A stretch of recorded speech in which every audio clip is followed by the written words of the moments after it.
Okay, we're live. All right, we're going to call to order the August 14th, 2024 Portsmouth Planning Board meeting. It looks like we have a quorum.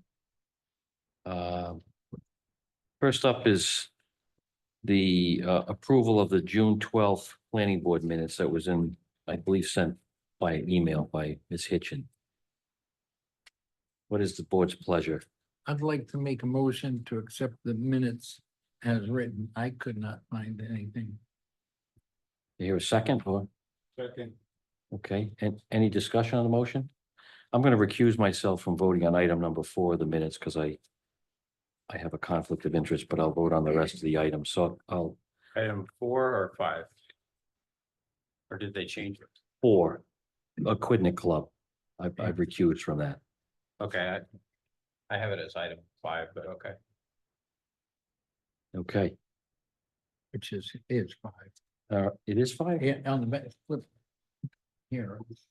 Oh, no, I'm reading the meeting. Oh, it's from the meeting minutes, Yeah, yeah. anyway, Oh, we okay. got a motion made and second. All in favor, say aye. Aye. Aye, Not my bad. no problem. Motion carries.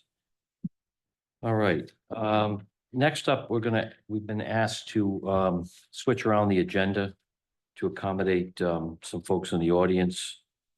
And on your agenda, that is item 5, the town planners asked that we move item 5, modification of final plan noted as the Narragansett Bay Club, to the next item. What's the board's pleasure? Make I'll a make- mo, Good. make a motion to approve, Okay, is there a moving second? item 5 to number Oh, second. 2. Okay. Any discussion on the motion? I won't be voting on the motion because I'll recuse myself from that one as well, but I will get us kicked off. All in favor, say aye. Aye. All right. So next up on the agenda is the modification of the final plan known as the Narragansett Bay Club, formerly the Newport Beach Club, a planned unit resort overlay district, Newport Beach Club 2 LLC for property located at South Harbor Drive and South Carnegie Beach Drive, specifically being map 23 lot 18, unit 10H within the development. Proposed changes include subdividing noted lot into 2 single-family residential parcels. As noted before, I'm going to continue my recusal and I'm going to hand the gavel over to Mr. Harding. Okay. Good evening. Good evening. Yep. Mr. Chairman, members of the board, Gerard Galvin for Narragansett Bay Club. As some of you may be familiar with this project, it's a residential planned resort development which obtained final plan approval in 2012. And I think actually, Mr. Harding, you were on the board at the time. Final approval was granted. That final approval allowed for the development of 152 units or lots within the project, with those units falling within a number of sub-associations in different areas of the project. There's a hillside phase, which is the phase we're going to be discussing tonight, as well as a beach phase further to the west, a tennis phase, and an equestrian phase. The final plan noted that this development promoted the efficient and well-coordinated use of land. It mitigated adverse impacts to surrounding property owners. It had no negative environmental impacts. And since that time, development has begun. The current ownership has changed hands 2 times since final approval. The current ownership group has been progressing on the development, working hard to develop good relationships with the owners within the development and also the abutting neighbors, specifically working very hard on the public access down to the beach. And so they're continuing to work on strengthening those relationships. We're here tonight to talk about 1 lot in the hillside phase. In the hillside phase of the project, which is the easternmost portion, which you approach first when you enter off of Bristol Ferry. Permission was granted for 8 units. And with each of those units and lots, there was additional permission for those lots to have both the principal residence as well as a guest cottage on the same lot, sort of below and to the west of the principal unit. To date, none of those cottages have been built. There have been several, I think 7 previous modifications to the overall plan. And in some of those prior modifications, the original lots were merged. And so we're underneath the sort of allotted 152 number that was originally granted. And so what we're proposing tonight is with lot 10H in the hillside sub-association, we're looking to subdivide that to create 10HA and 10HB.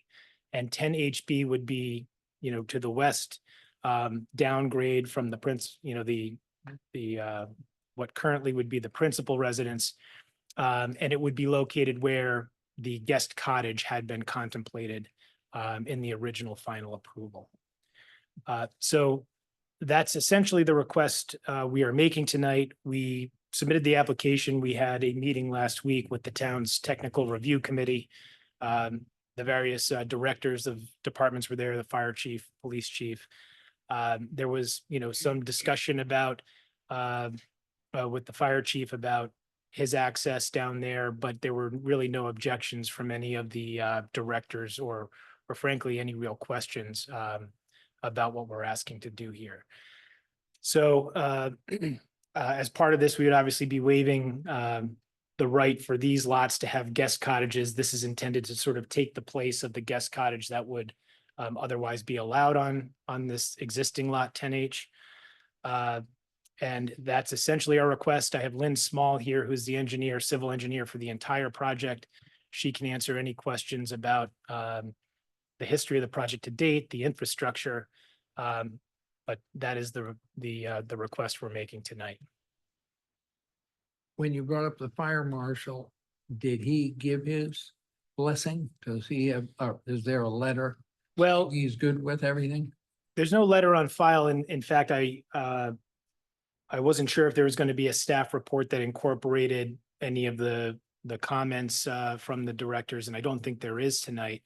I think he was the fire chief's comments, I think, were more directed at the underlying final plan approval and understanding that the original approval contemplated these principal lots as well as guest cottages on the same lot. And it was explaining some of that existing allowance to him. And that's where the conversation sort of centered with him.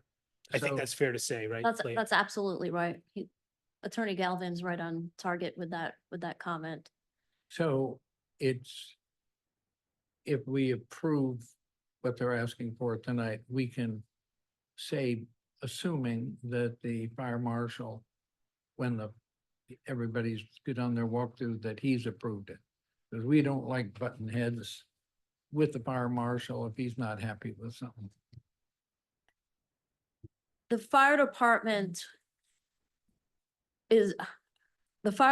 has concerns about, in general, about the tightness of all these planned unit developments, not just Narragansett Beach Club, but Carnegie.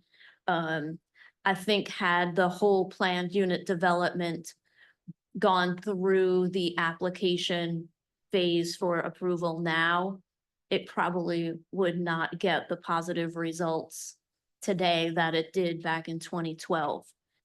Due to the planned unit development having been approved back in 2012 with different staff, it does have the right to move forward with what it was at 152 units with the setbacks, whether or not you want to call them what they are.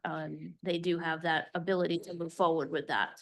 I think if it were up to the current staff in the fire department, it would be different. But we have to move forward with what was approved back in 2012. But what they're asking is a modification Mhm. to the 2012 by splitting that lot up, right? Yeah, and if I could just add, Mr. Harding, I think the thing that the chief, it seemed to me, those were sort of the sentiments that Leah's expressing that the chief expressed at the hearing. When I pointed out to him that what we are seeking here is really, I think just a slightly different take on what's already been approved. We're just looking to put a principal residence where this other structure has already been blessed. And we But also, it's slightly different than what you're asking for. How much bigger is it than what?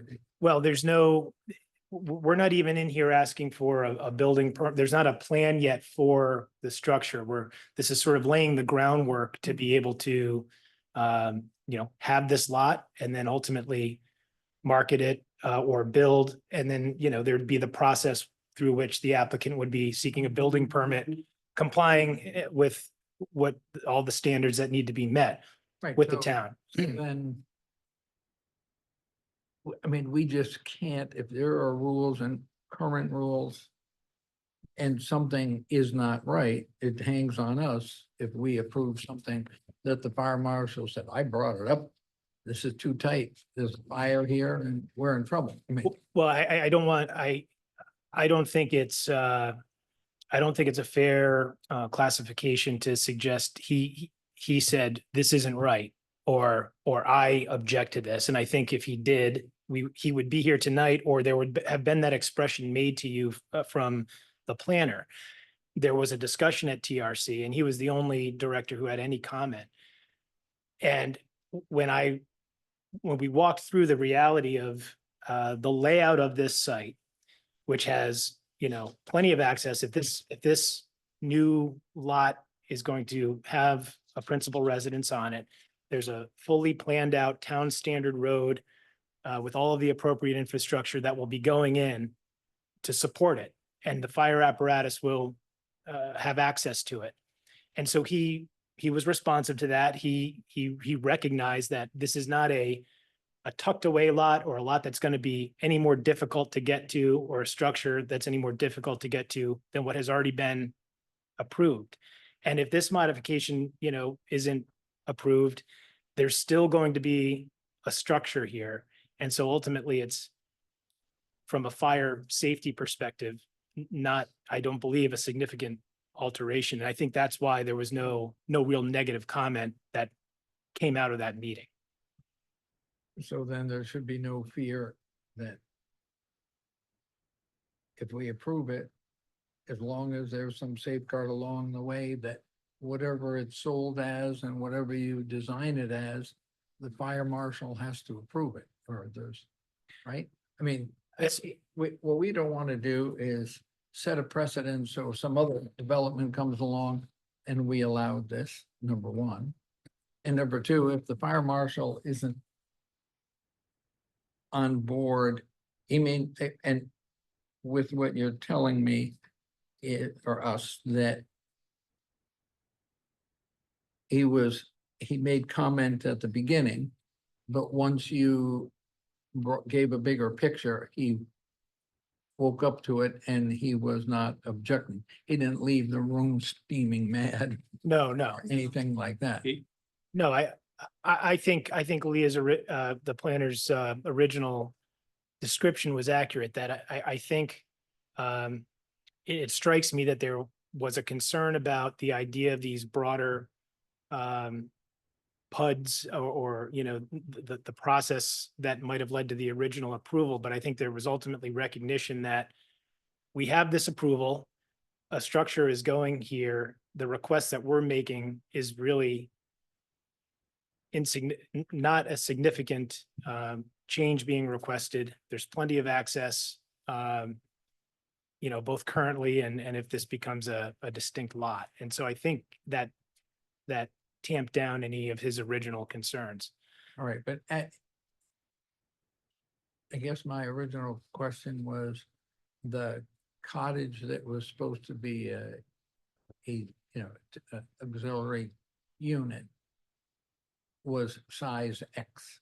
Right. Are you breaking that off? It now doesn't fall into the size of what that is, and leaves the door as an open lot for you to come up with something That's right. considerably bigger.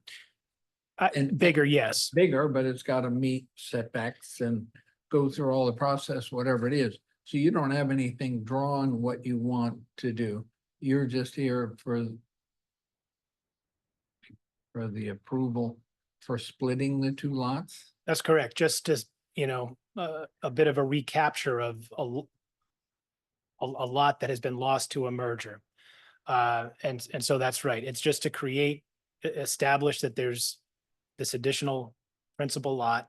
Well, we were still going to be under the 152 lots that were originally granted. And then ultimately, whether it's the developer who comes in with a proposal or applies to build on the lot, or an owner who buys the lot and then comes in to get a building permit for a structure of their design, they will have to comply with. That's their fight. That's right. Okay. I do want to point out that South Carnegie Beach Drive, that this new lot will have access from, is not paved yet, and there's no utilities to it. Is that correct?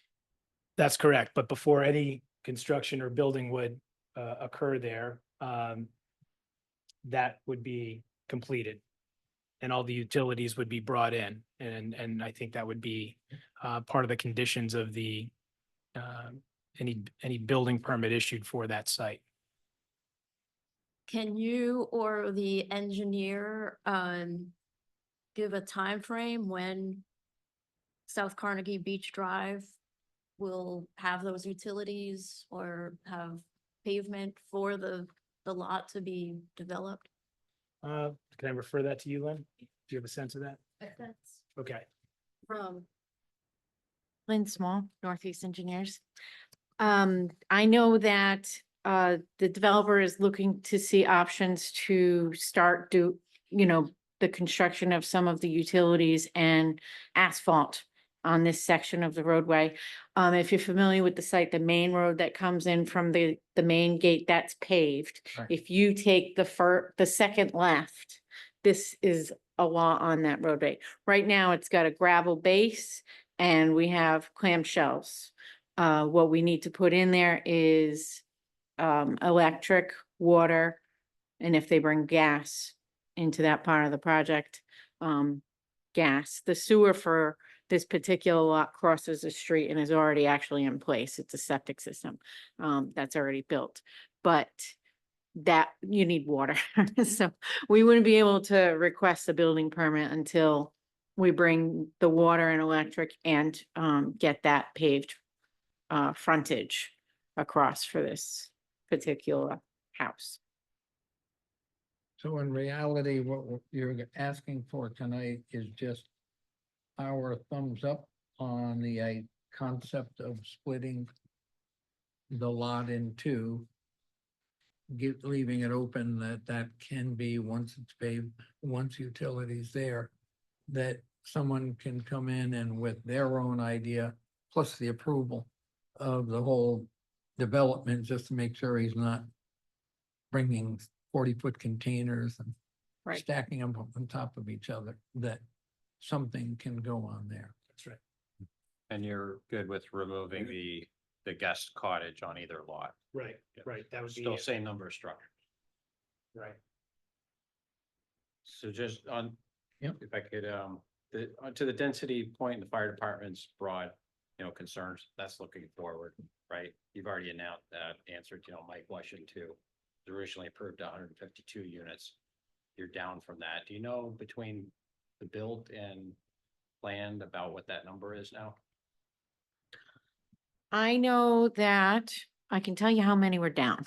And you may all recall, we did a merger a few years ago. I think it was 2019-ish, Yeah. where we merged 14H and 15H to one, and one house was built, and that house is occupied now.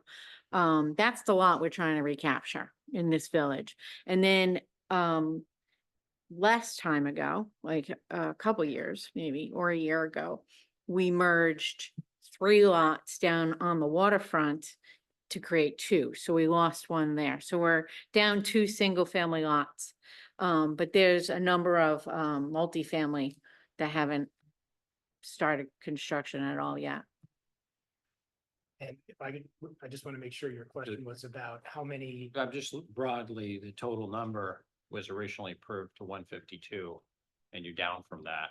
So this, 150. you're kind of talking about, hey, your puts and takes, you're adding a property, but not the net number of structures. I was just curious on I think it's- the bigger number on the changes since 2012, where we're looking at in terms of both, those, the units and then the net occupancy, they didn't grow.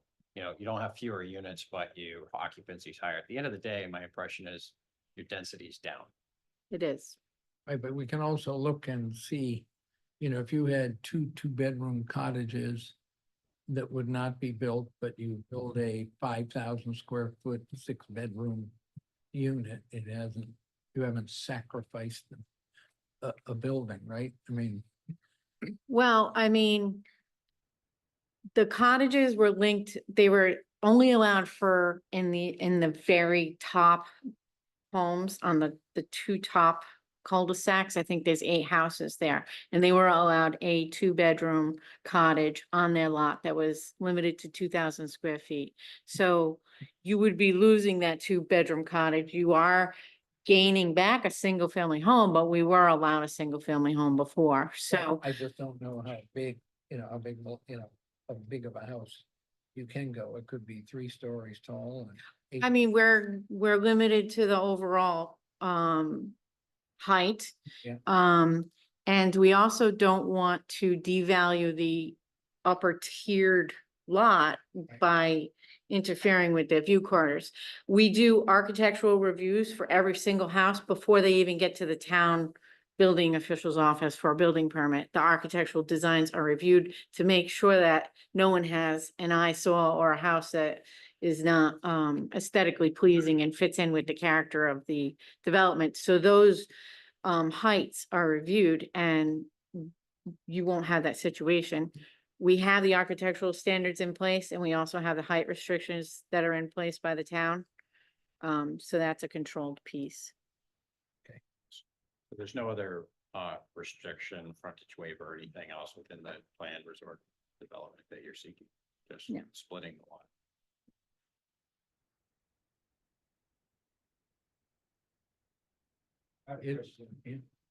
How many of them are capable to do what this one wants to do? So none. They're all sold. This is the last one that I believe is still owned by the developer. So none of the other ones, It's a good question. So you can put on record that you won't be coming back for a 9th modification to do this? I don't want to speak for the. I'm gonna tell Lynn that she can't answer that question because I don't know if there'll be a request relating to some element of the overall development. But I think the way what Lynn just answered was, as it relates to this hillside development with the cottages, I think this is the last lot that has the right to have the cottage that's owned by the developer. And so that would be the last opportunity or time that we would, as part of the development team, coming in and seeking that kind of modification. Understood. But it also makes it that if we give it the go-ahead, we set a precedence, which could make whatever other things happen out in the development around there. If there are other lots, or you say there's the only one left, meaning someone has bought the other lots, and they might say, boy, that was a good idea. And they may come back, if I'm understanding. Well, I think there are a couple things. I mean, I think your counsel would say, you're not, this isn't going to create a precedent that you're going to be legally bound to on one hand. I also think that while we are down units and lots, it's only 1 or 2. Right. In terms of the overall development scheme. So there's going to be, we're close to that limit. This is recovering one of those. And certainly, I think anything that is proposed that goes beyond that 152 sort of threshold, we're starting, a different inquiry at that point. And we're pretty close to that. Anybody in the audience have any questions? Come up. All right, yeah. Yeah, Yeah. please come up and state your name. Good evening. My name is Bongnam Di Gregorio. This current plan Can you please state your renovation address, please? and the current You need to give your address, please. 55 Mare Terrace, Portsmouth. Okay. And this current proposal is directly impact on because that's next to my lot. And of course, view may not be it's right. The time I bought my property, in knowing that the next to the 3 lots they're talking about, they're going to have a principal residence on the top of here, and they're going to have 3 guest houses. And the promise, I know that there's no obstruction of the view, and I bought my property. And now, few years ago, they proposed they want to make 6 residents instead of 3 principal and the 3 guest houses. We rejected the plan. So now they came out a different plan. But nonetheless, they said they sold 2 lots already. So this lot is available. And they want to put it in the guest house, normal, 2-story houses. My house going to be devalued because we're going to obstructing the view. So I'm have quite a concern of it because, this is only investment I have as a single, residence I have. Yeah. And it concerns me. I don't know how much I can change the plan or not, but certainly I would like to address my point of view. Yeah. And this one. Also, I'm hearing that the fire department have some issue. But right now, fire department is presenting here only, beach club attorneys saying, his interpretation of the fire department. And I would like to hear exactly what fire department have to say about this property. And would it give us or evaluation more complete in a sense, instead of what he says, she says.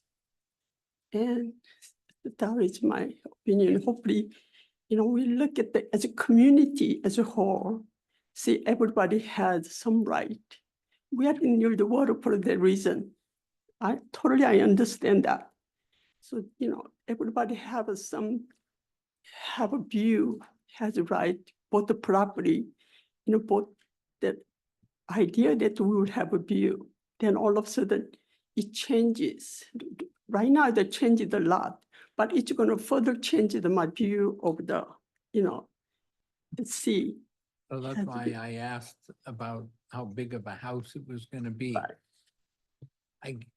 And maybe the attorney can answer that. Put your mind at ease that no matter what they do, whatever the agreement was to not block your view, that they're not able to go past that. It's an agreement. And since there is no design yet, nothing has been Right. designed that you could argue is going to block your view. And the fact that you've even brought it up to show it's a big concern of yours, and rightfully so. Right. I am sure he will come up and address to put your mind at ease that, yeah, that whatever somebody who buys that, who comes up with the design, that's got to pass it through them, they'll squash anything, I believe, that would block your view that you were told when you bought your lot that you would have your right Can to. I interject here? Sure. Views are not rights. We've been through this, working in the planning department, we get calls all the time, and unfortunately, views are not rights.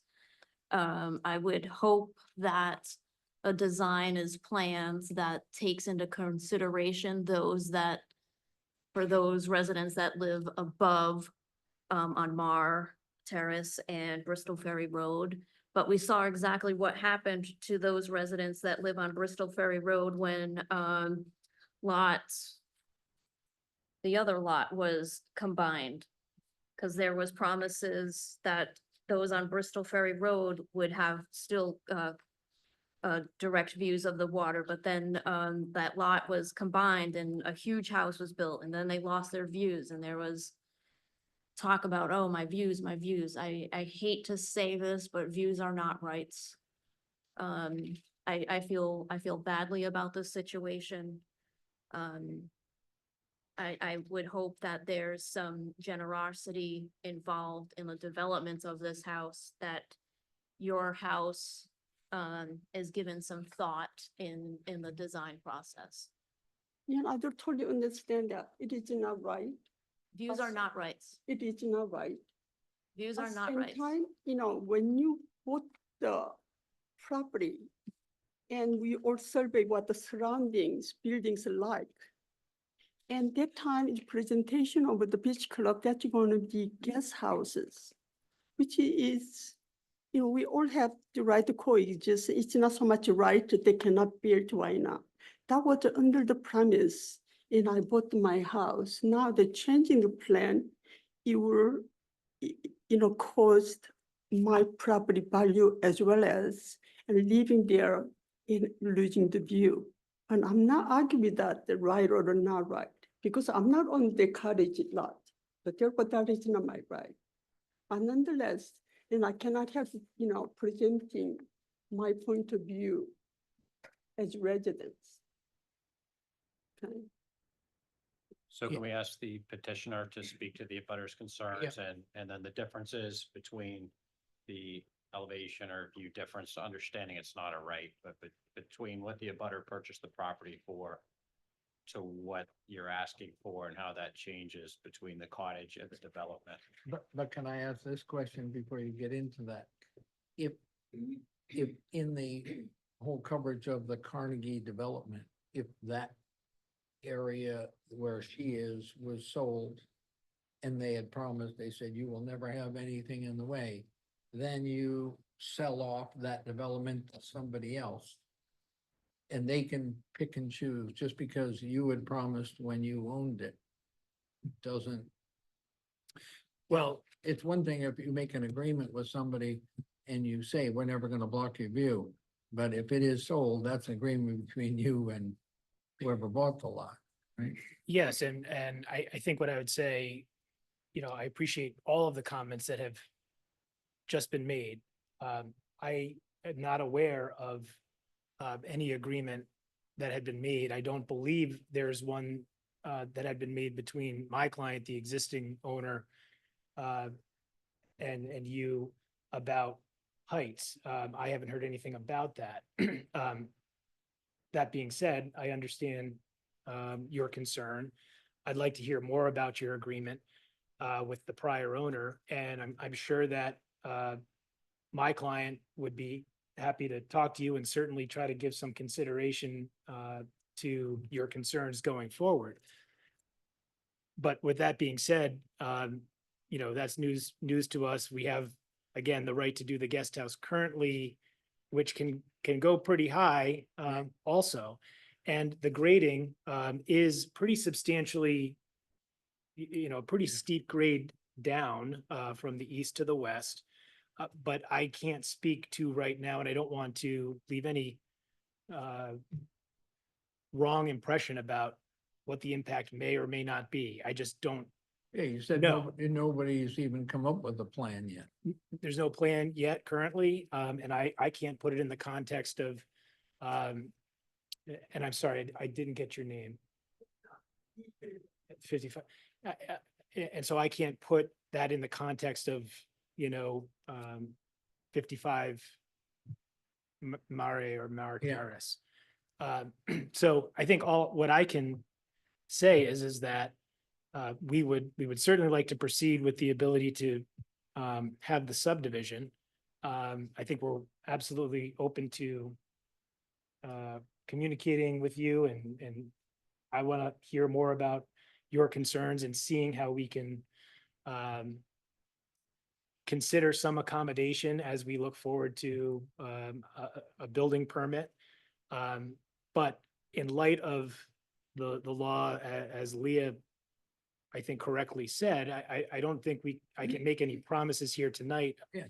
Whether it's the guest house height or whether it's a principal residence, that we will not go beyond X, because I just don't have the context to be able to do that. from an engineering perspective or, from a conversation with my client. But I can say wholeheartedly that I'm happy to, give that consideration, try to communicate with the abutters, as I think this owner has demonstrated a willingness to do since he's come into ownership. Fair enough. Anybody else? There are go ahead. Come on up and state your name and address, please.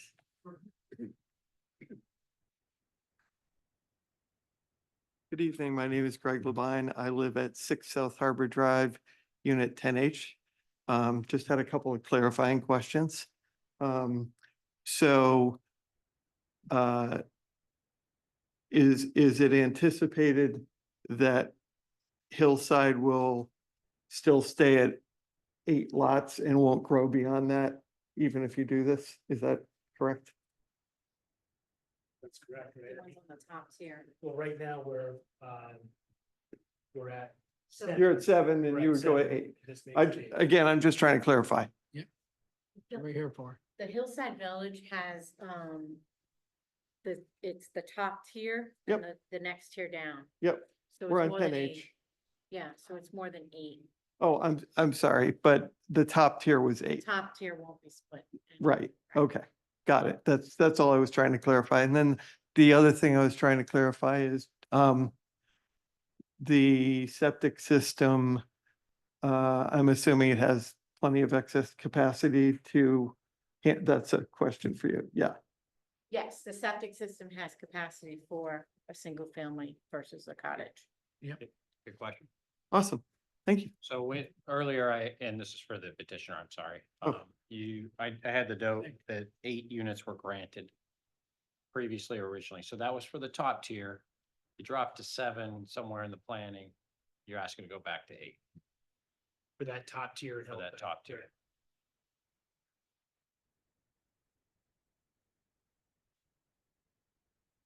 Anybody online or? There are people online and if you have questions or comments for this particular application, just virtually raise your hand and I will elevate you to speak.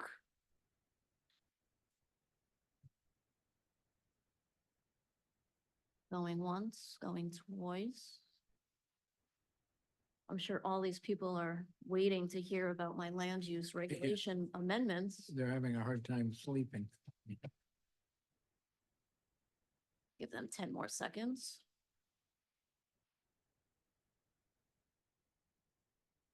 They're not raising their hands for this application, so I will expect that they do not have any comments. So with that being said, We'll ask someone to make a motion. Mr. Tibbetts, would you be? Is everybody else, no other questions from the audience or Nobody else out there? 1 second.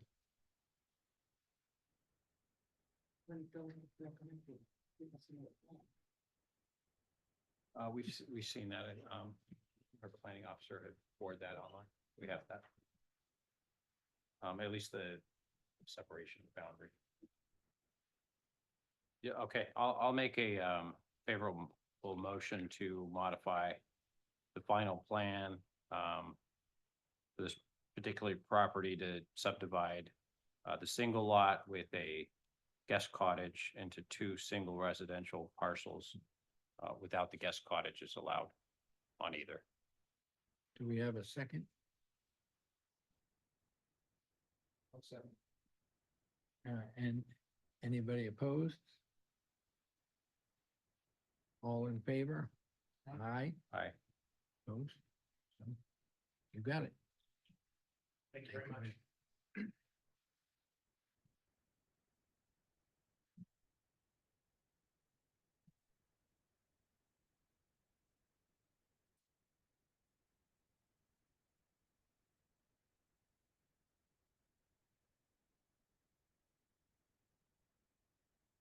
All right, Leah, we're gonna start with item 3, public hearing, land development subdivision regulations, text and amendments.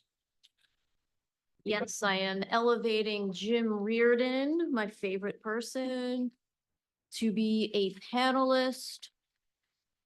And I'm going to give him the ability to share the screen. Hey, Jim. Leah, you're my favorite person too. Oh, I'm so glad you heard that. There he is. I did not expect that application to go as long as it did, but my apologies, Jim. No worries. So obviously, I've been waiting all summer long to have this public hearing for chapter 236, land development and subdivision regulations, text amendments. Public hearing according to chapter 236, article 11, adoption of regulations and amendments to review, discuss, and possible approval of proposed amendments to the land development and subdivision regulations text to comply with 2023 General Assembly statutory changes. The amendments include modifications to the following articles in chapter 236. Land development and subdivision regulations. Article 2, definitions, section B, definition of terms. Article 3, applications, section C, application for development and certificate of completeness. Article 4, development plan and review and unified development review. Article 5, minor land development. Article 6, major land development. Article 5, 6, 7, administration, and Article 5, 10, 14 appeals. So we can start that off. Hey, Leah, just Yes. a question too. So if we get through the board tonight, this still goes to the town council for a hearing, no? The planning board can approve land development and subdivision regulations on your own. Okay, That will be approved tonight. Got What it. needs to go to the town council is the zoning Zoning, okay. ordinance. So that is the next agenda item, chapter 405, where the zoning ordinance text amendments. You need to provide an advisory opinion tonight. And I have already docketed the text amendments for the September 9th town council meeting. great, thank you. So we received everything in our package last month, so I'm Right. assuming you've read through everything front to back, back to back to front. I front. have it laminated. So perhaps we could get the Cliff Notes versions and then press on from there, or any other things that are of high importance that you need us to take a look at. I don't want to jump in for Jim, but obviously, as you know, the planning board and zoning board have had 5 joint workshops, being February 14th, February 21st, March 13th, April 10th, and May 16th, where we emphatically went through all the 2023 state legislation with our consultant, Jim. And the board members were given the opportunity to provide feedback in their comments on these proposed amendments.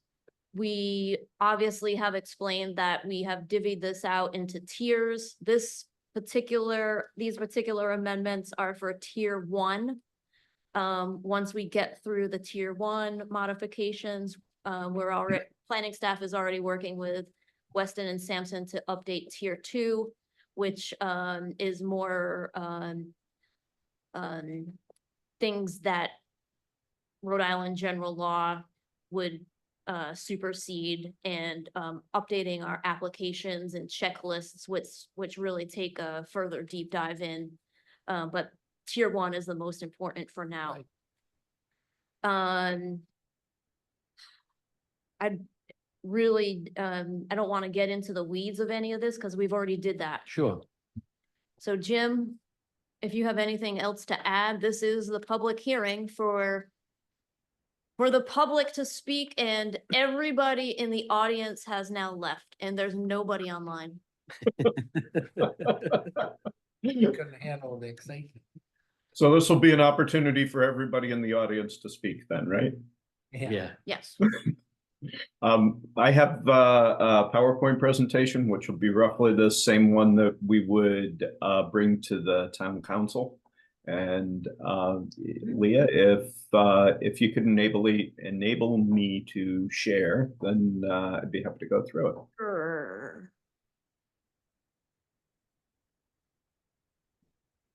Hold on.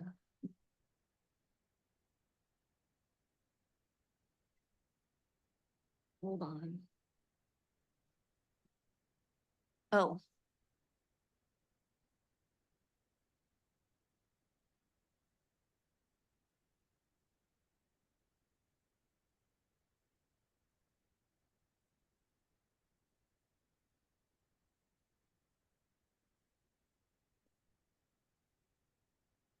There we go, I think. You all can see that all right? Yes. Wonderful. All right, welcome. I'm Jim Reardon from Weston and Sampson. Figure I'd state that for the record. And of course, we're talking about the required revisions to the zoning ordinance and subdivision regulations. These are the tier 1 revisions, as Leah was very adeptly explaining a moment ago. There will be a tier 2 as well. And I believe there will be a third phase of revisions too, which are not state required revisions, but are intended to help the town update their development policies overall. So the approach here, we are taking 3 tiers.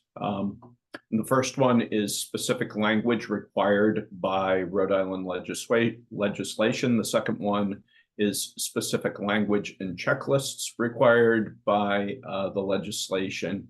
And then I should say tier 3 instead of tier 2, but Portsmouth specific zoning updates. Tripping over my tongue this evening.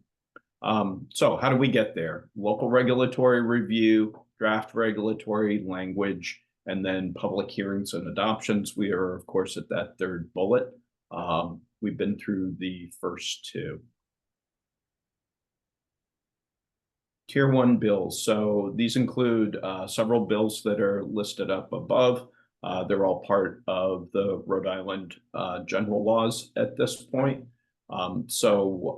Real quickly, House Bill H6059A has zoning and special use permit variances and mergers.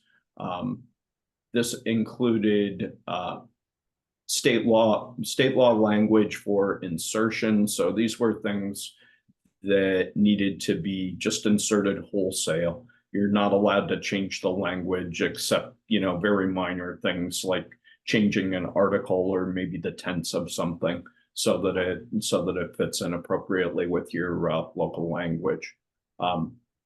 Special use permit categories, we'll go over those a little bit later. Specific and objective standards for special uses. So one of the things that was required as part of the legislative package that included all these bills was that if you're going after a special use, or if there is excuse me, let me rephrase that. If there is a requirement for a special use permit in your rules and regulations, that there are specific and objective criteria that are included there too. So it's very easy to say yay or nay whether the special use is approved or not.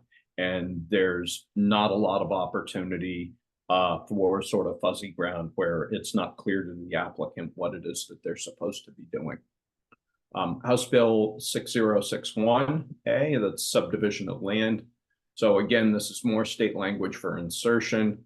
Updated checklists for minor subdivision, minor land development, major land development, and development plan review.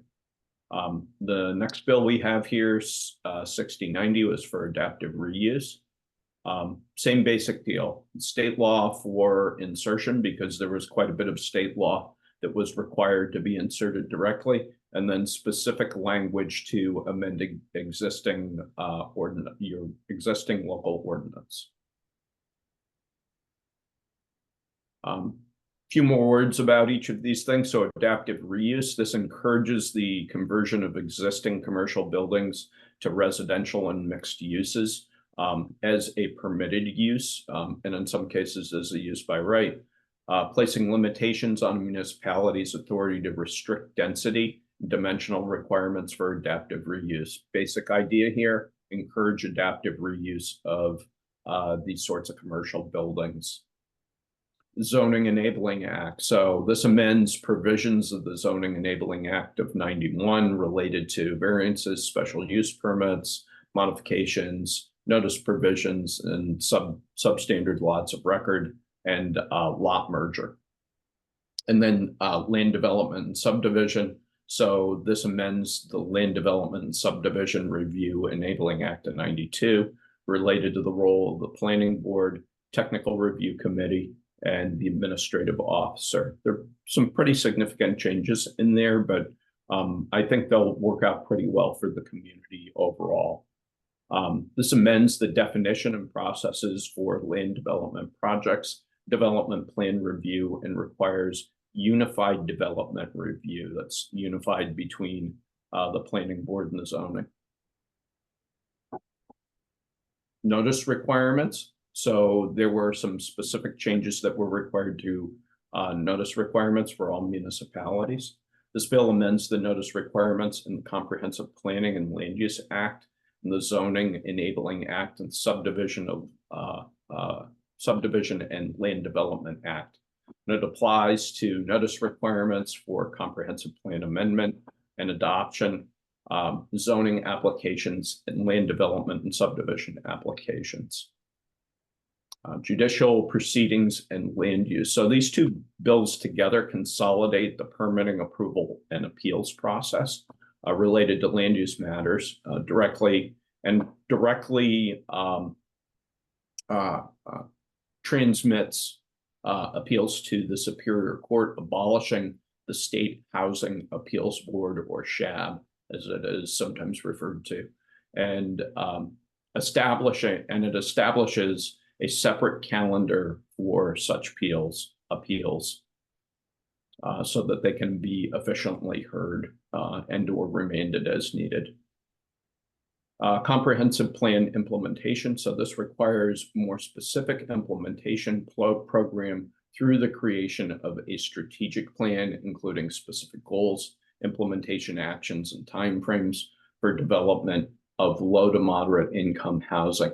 Requires annual reporting on the status of the implementation of the strategic plan by the planning department and the planning board to the city or town council for public review and discussion. This will not affect your current valid comprehensive plan within its 10-year approval. So that was, as I'm sure you'll recall, was approved fairly recently, actually in, I guess it was 2023, might have straddled 2023 and 2024. So you guys are set with that for roughly the next 10 years, or at least the next 9 years.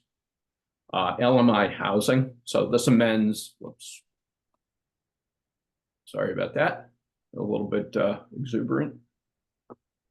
LMI housing. So this amends the Low and Moderate Income Act as it relates to the density and parking requirements, the definition of meeting local needs, appeals of approvals with conditions for for-profit developers, eliminates master plan stage of review, and alters findings of fact required for a decision. One of the basic principles behind these changes at the state level was really to provide for more housing and address what we regularly refer to as the housing crisis. So, making sure that enough housing is available, or at least, putting our best foot forward with that is a large part of all these changes.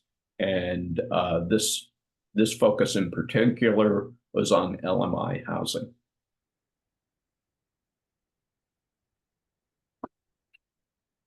So staffing implementation. This was focused on the balance of work changes for the zoning enforcement officer.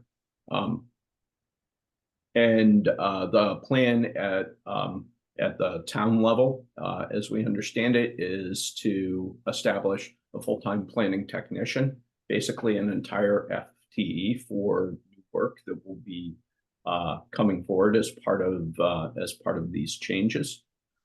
Newark also uses a significant part of your planner, Leah's time, and administrative officer, as well as your assistant planner and zoning officer, enforcement officer, who will also be administrative officer.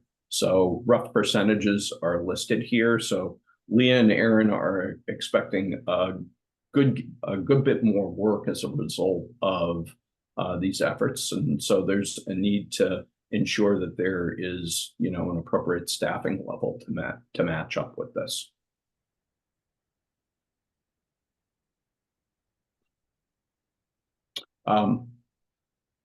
Let's see, use requirements, and I apologize. Some of the slides are a little bit obscured here because of the sharing screen.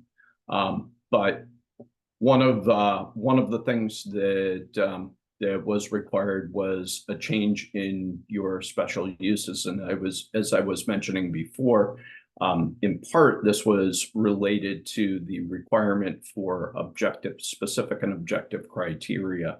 So because of that, and because you don't necessarily want to give up the regulatory process that you've enjoyed in town to this point, one of the things that made sense as part of these changes was to change over some of your special uses away from the S requirement, which would be the requirement for the special use permit, and either make that a yes or a no. So that still allows you to regulate them, but you're regulating them with more specific and objective criteria. You're saying which things are just simply going to be allowed and which things really aren't going to be allowed because they just don't make sense for a given zoning district or under a specific use. So logic for changes included consideration of specific and objective criteria and consistency across uses and districts. In the materials, in the packets that you all received, there was a strike-through draft that in part shows this. I'll bring it up at the end of the presentation if there are questions on this or if you'd like to review any of the uses. More changes will be presented as we move into later tiers of work. Perspective and approximate timeline for next steps. Tier 2 will start immediately following Tier 1. As a matter of fact, we've already begun some elements of Tier 2. The underlying research that's necessary to do a good job on Tier 2, we've started doing that in anticipation of that really beginning in earnest over the fall. Full overhaul of your zoning and subdivision development policy will start immediately following Tier 2, and that's planned. And again, Tier 2 is planned for the early fall. We expect the full overhaul to begin, I'd say, sometime in the late fall or winter. And then the idea is to wrap all this up approximately June 30 of next year. So, of course, tonight we have the planning board hearing and advisory opinion to the town council, this being August 14th. The town council hearing is planned for September 9th. And at this point, I'd be happy to take questions or comments. We could take a look at those special uses if you wanted as well.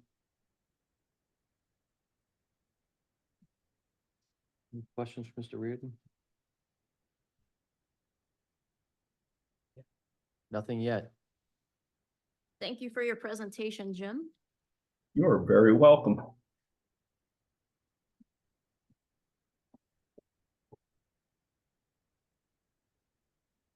You want to take them by article, just as we'll run through them and see if anybody has any questions on the planning board side, or Sure.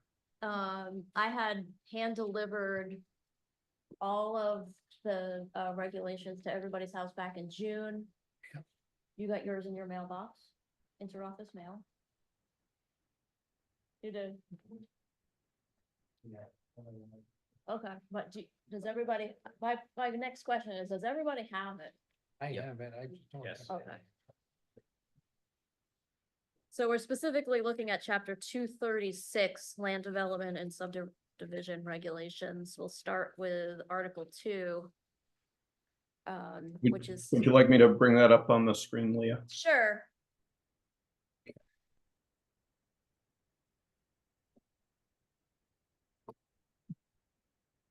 so this is basically changes to all the definitions. Is that correct? Updates the definitions, yes. Right, and most specifically adaptive reuse. Well, Jim, we're looking at chapter 236. I'm sorry, chapter 405. That's okay, no worries.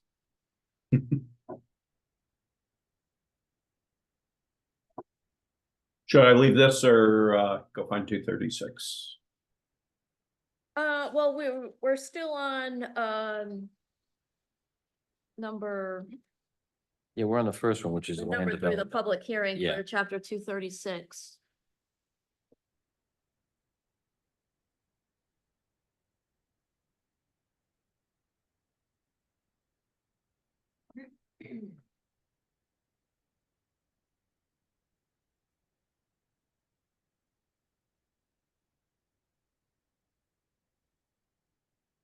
Well, while Jim's finding that. So Article 2 definitions of terms, is there anything of that you want to point out, Lee, on this before we ask members of the board if they have any questions? Then we can buzz through these like by article. Yeah, Yeah, the definitions are pretty self-explanatory. There was some updating with the administrative officer to reflect that both Aaron and I can now be administrative officers. Stamp plans do exactly some of the things that Leon had been responsible for. And it does eliminate that administrative officer position.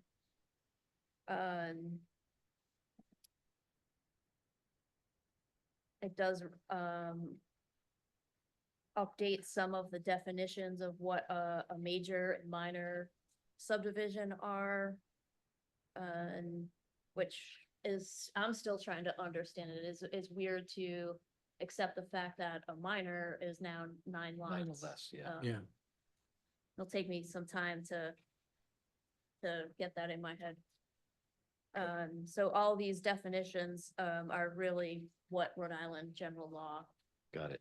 goes by. I really don't have too much to Okay. say about the definitions. Does any member of the board have any questions on Article 2 definitions that was in our package? Okay, hearing none. And there's no one listening in, is that correct? There's nobody, virtually dialed in. Okay, let's go to Article 3, applications. Article 3 applications, there's some minor changes in terms of the classifications, which we have added, down under C2. Certificate of a complete application has been, modified for, Yep. or just more determination of what it actually is. There weren't too many modifications in Article 3. Got it. And any member of the board have any questions or comments on Article 3? Okay, Article 5, minor land development and minor subdivision review did receive a lot of additions, changes, strike throughs. And that is really to reflect, the process now for a minor subdivision review. And this, again, is all mostly, a little bit of customization on how we want to proceed with a minor subdivision, as well as some of the, just cut and paste from the new Rhode Island general law regulations. Okay. And on Article 5, minor land development, does any board member have any questions or concerns? Okay, Chapter 236, Article 5-6, major land development and major subdivision review. Again, there's been some changes in terms of master plan review, what's required, applications requesting relief from the zoning ordinance. That's all been added. The checklist, which, that's in tier 2, we'll have to really, pay attention to making those modifications.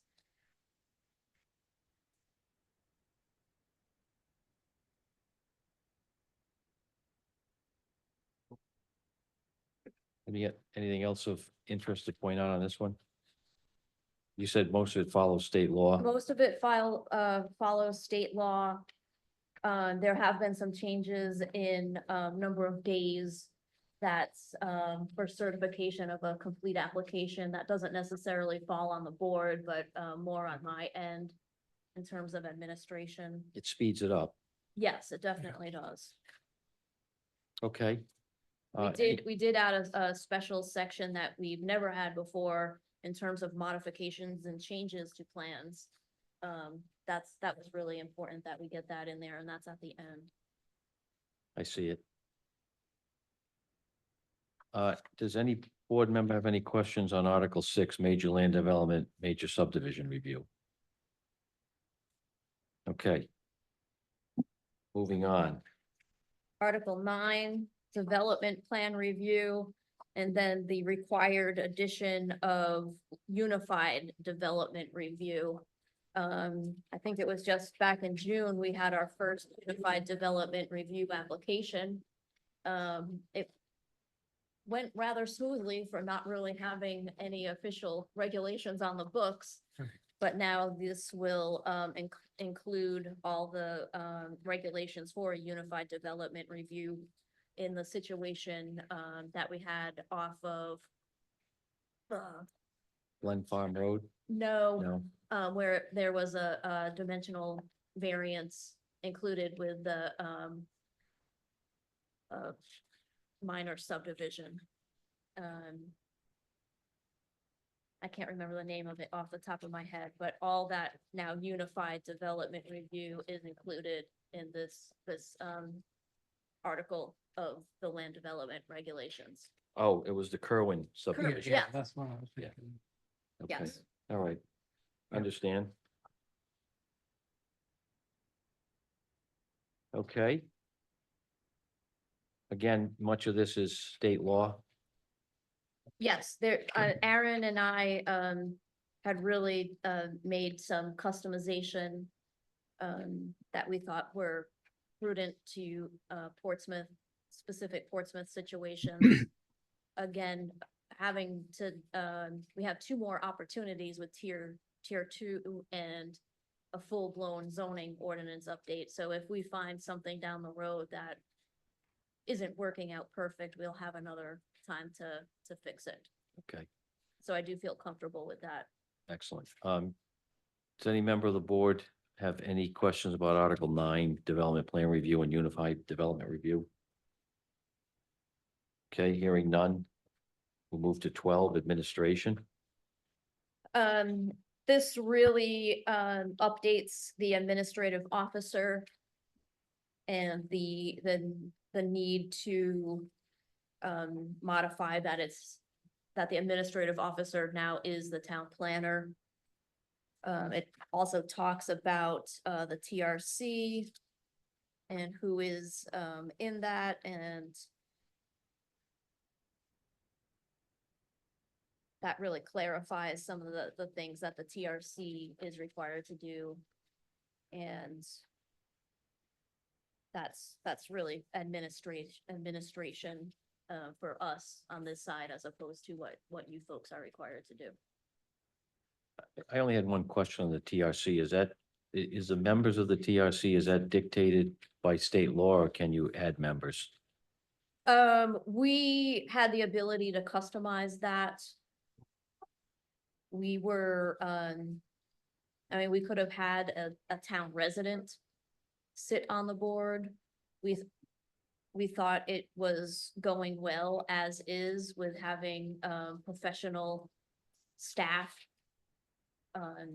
sit on the TRC. Sounds good. Does any board member have a question on Article 12 administration? Okay. Let's move on to 14, Article 14, Article 14 is appeals. appeals. That really just clarifies the appeal process and appeals how they proceed, shall an appeal move forward. And again, this is dictated by state law. State law, Okay. Any member have any, board member have any questions on Article 14 appeals? Okay, hearing none.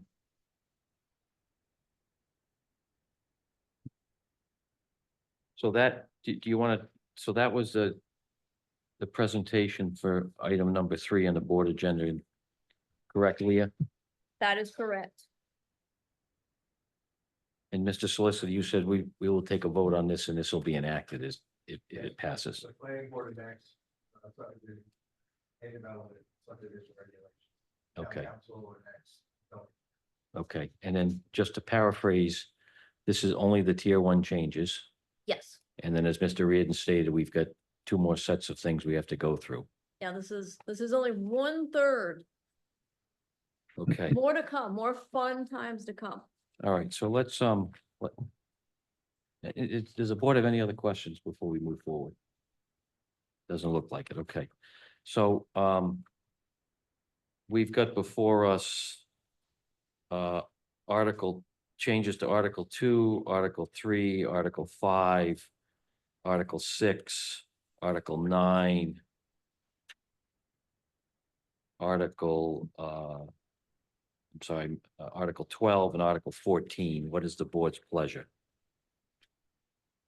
It's, I'll make the motion to give a favor, we want to give a We favor. know we're enacting, Oh, okay, so we're gonna enact this if it passes. okay, so I'll make a motion to enact These changes to these the, changes to the planning board Board subdivision subdivision, regulation. yes. Okay. Got a motion made. Is there a second? I'll second. Mr. Tibbetts, second. Any discussion on the motion? Call for a vote. All in favor, say aye. Aye. Aye. Motion carries unanimously. Okay, that's the first one. So next up, we have chapter 405 zoning ordinance text amendments, discuss and provide advisory recommendation to the council on the proposed text amendments to comply with 2023 General Assembly statutory changes. The amendments include modifications to the following articles in chapter 405.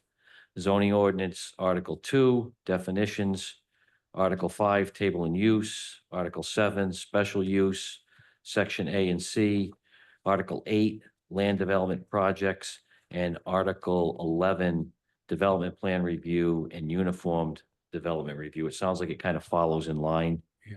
Okay, Absolutely. all right. Leah, do you want to start? Is Mr. Reardon going to start? What would you like to do? You don't have another follow-up presentation, do you, Jim? No, that Okay. was a combined presentation, so it's really just going through the individual articles. Okay, I feel like we could probably do the same that we just did with the going through the articles with Sure. the zoning ordinance, but this time we are actually going to be providing an advisory opinion or advisory recommendation to the town council. And within the advisory opinion, we're going to want to make sure that advisory opinion make sure that we say something that it's consistent with our comprehensive community plan and that it makes recognition and consideration of the general purposes of the zoning ordinances, specifically Rhode Island General Law 45-24-30. And I'll just specifically read this really quick and I can reread it after we review these. Zoning regulations shall be developed and maintained in accordance with a comprehensive plan prepared, adopted, and as may be amended. The General Assembly recognizes these purposes, each with equal priority and numbered for references only.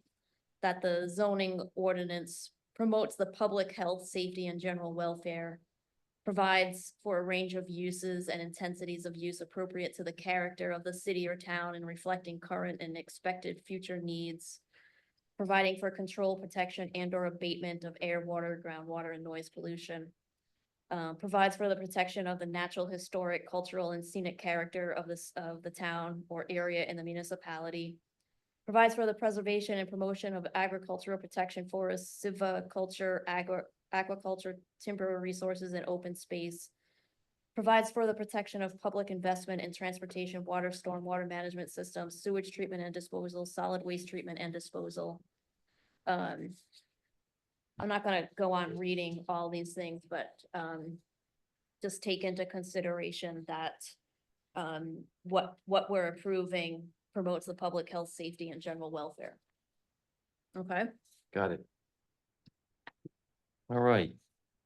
I'm sure you can help us with that as we get. I will towards the end. definitely Okay. assist. So first up is Article 2 definitions. It looks pretty straightforward for adaptive reuse. And- Yes, we have not had adaptive reuse in our zoning ordinance before, so this is a brand new definition, so we're adding it. Okay. Any questions on adaptive reuse? None. Okay. Next up, Article 5 use regulations.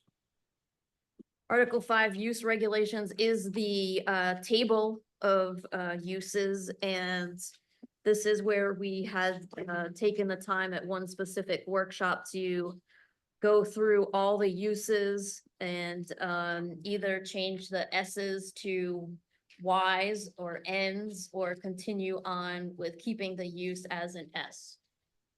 Those with an S's, we have to create specific criteria for the special use, and this is what we've came up with. This may be modified in tier 2, but this is what we've come up with for now.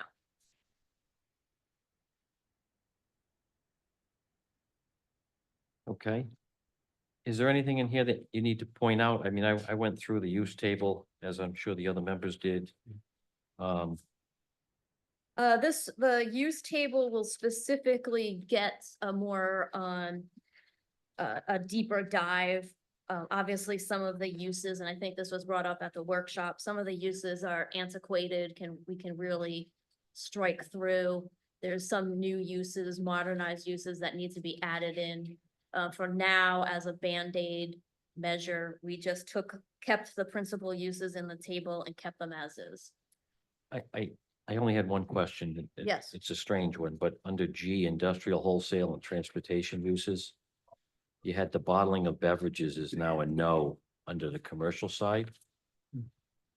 I only bring that up because we do have a farm brewery in town. I just Right. wanted to make sure that didn't conflict them. The farm brewery is in its own use. Okay, So, that doesn't fall under industrial wholesale at all. okay. That's the only question I had there. Does any other member have any questions on the use regulations or the use table as presented? Only just from what you said with that use table. So you're expecting we're gonna be coming back with another favorable advisory opinion with further changes to this. As- We'll be definitely creating, another revision to this. Yep. Particularly when we take a deeper dive into the whole zoning ordinance revision. There's, as you can see, very antiquated Yep. uses in there. There needs to be a whole slew of modern uses that we, have that come up quite frequently that just aren't listed in here. So we're just recommending the changes we need to enact now to meet Yes. a deadline. Yes. Thank you. Okay. That was Article 5 in the use table. Article 7, special use permits. So, due to having to create special criteria for the uses that we kept as, special use permits, we had to come up with, very distinct criteria for, those uses. So we had to add in, those criteria, which you will see further on in the text here. We did those for, places of worship, motels, hotels, public utilities, cemeteries, everything that we changed or we kept as an S.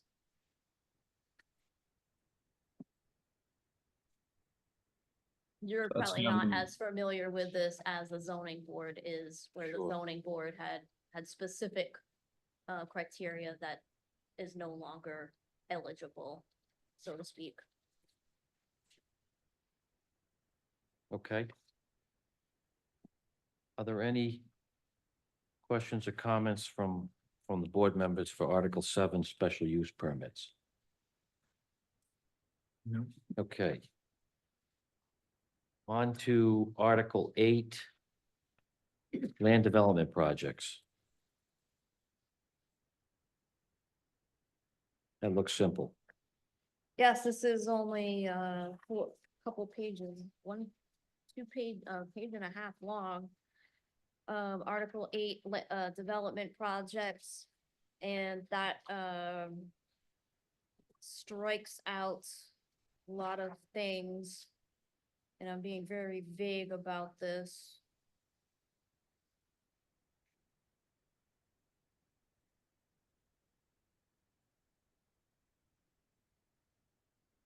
But again, this follows state law. This follows state law. Okay, Yeah, There- this There's was too much done, silence there. Yes. go ahead, Mr. Reardon. done almost exactly to mimic state law. Okay. Any questions for any board members on Article 7? Sorry, Article 8, land development projects? No. All right, moving on to our last one under 405 zoning, that is Article 11, development plan review and unified development review. Again, that follows what we added back in the land development regs for unified development review. And just speaks to the now required unified development review. Okay. Any questions on Article 11, development plan review, unified development review from the board? Hearing none. Okay.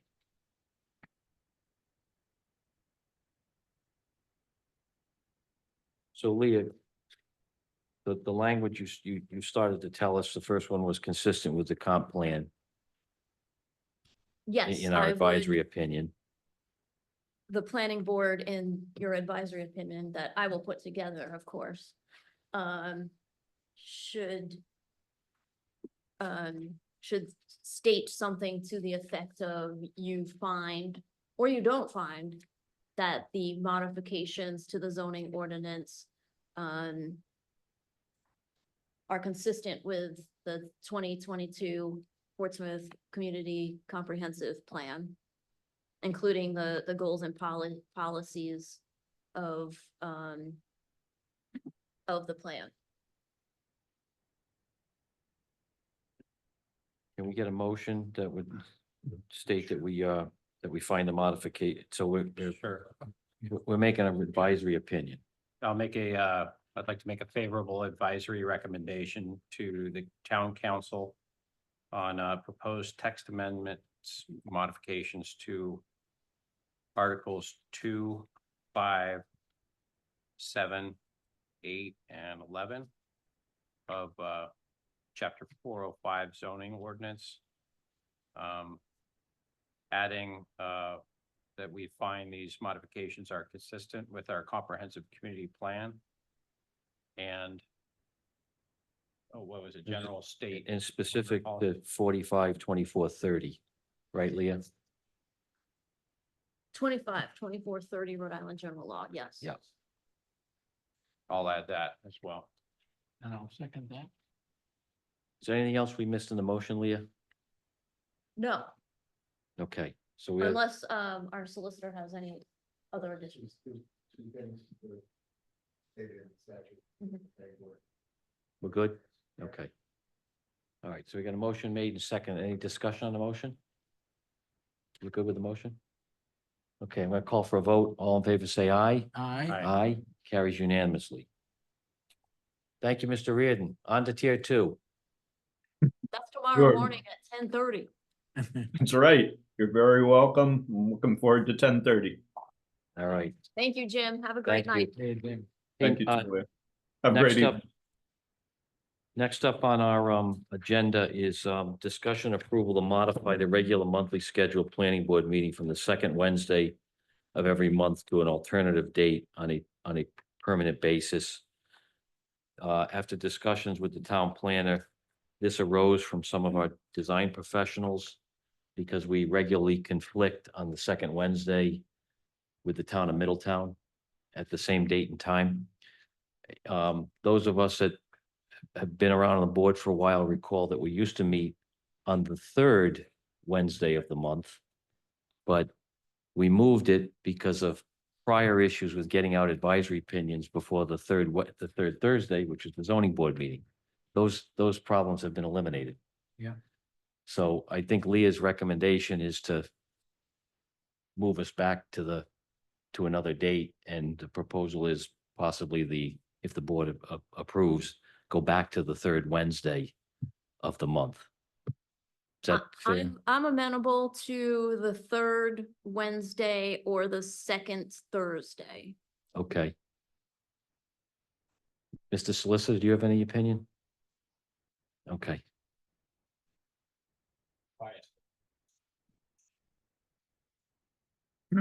I'm just a Knights of Columbus guy, and I mean, we need to and take there those is into the third consideration. Wednesday is when we have our important meetings, which would cause me to miss them. What date was that? Be the third Wednesday. So if it was either or, the second Thursday would be better for me. okay. I'm ambivalent. We can, second Thursday works. Then you get Fridays off, Right. Can we, get a motion to move to the second Thursday? I'll make a motion that we change from the second Wednesday to the second Thursday of the month. Okay. Is there a second? All right, any discussion? I'll call for a vote. All in favor, say aye. Aye. Aye. Okay, the second Thursday it is. Thank you. And do we have an adjournment? Second, Second, for sure. all in favor, say aye. Aye. Okay.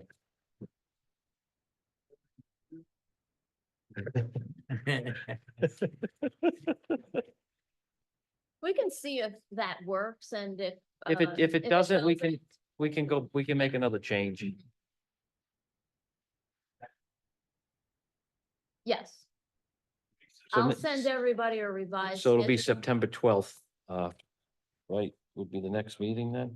September 12th, second Yeah. Thursday. Yeah, you have to send us a lot of reminders. Okay. Plus the other people that can come. Yeah, when the-